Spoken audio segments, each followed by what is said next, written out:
महाराष्ट्राचा।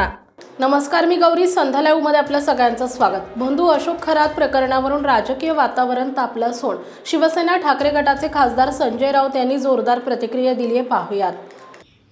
बघा, याच्यामध्ये आता कोण लपून राहिले?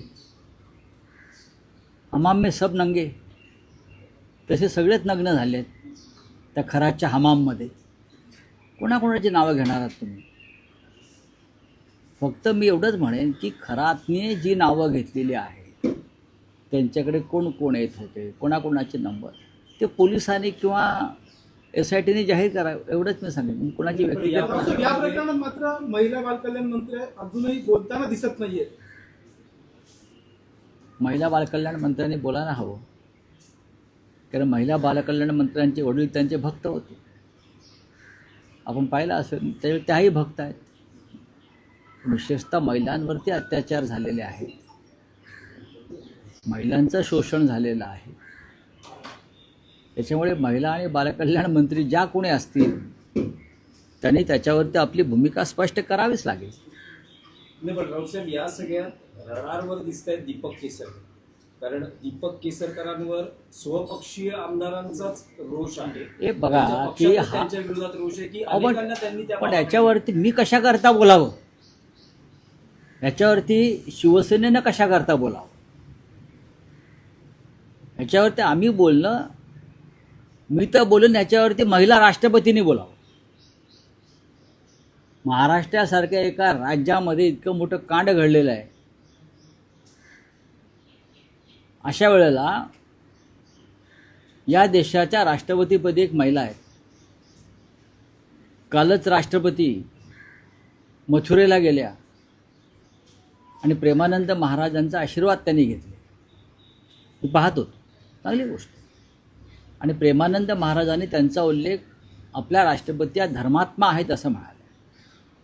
त्या धर्मात्मा जर असतील किंवा आहेत असं आपण मान्य केलं, सज्जन महिला आहेत, तर त्यांनी महाराष्ट्रासारख्या राज्यामध्ये असंख्य महिलांचं जे शोषण झालं आणि त्याच्यामध्ये सरकार काहीतरी प्रमुख माहिती दडपते आणि अनेकांना वाचवण्याचा प्रयत्न करते, अशा वेळेला राष्ट्रपतींनी राज्यपालांना निर्देश दिले पाहिजे आणि राज्यपालाने याच्यामध्ये हस्तक्षेप केला पाहिजे या संपूर्ण प्रकरणात। एप्स्टीनला मारलं तर खरात सोबत होऊ शकतं असं देखील विजय वडेट्टीवार म्हणतात। विजय वडेट्टीवार बोलतात म्हणजे खरं असेल। जेफ्री एप्स्टीनला तुरुंगात मारलं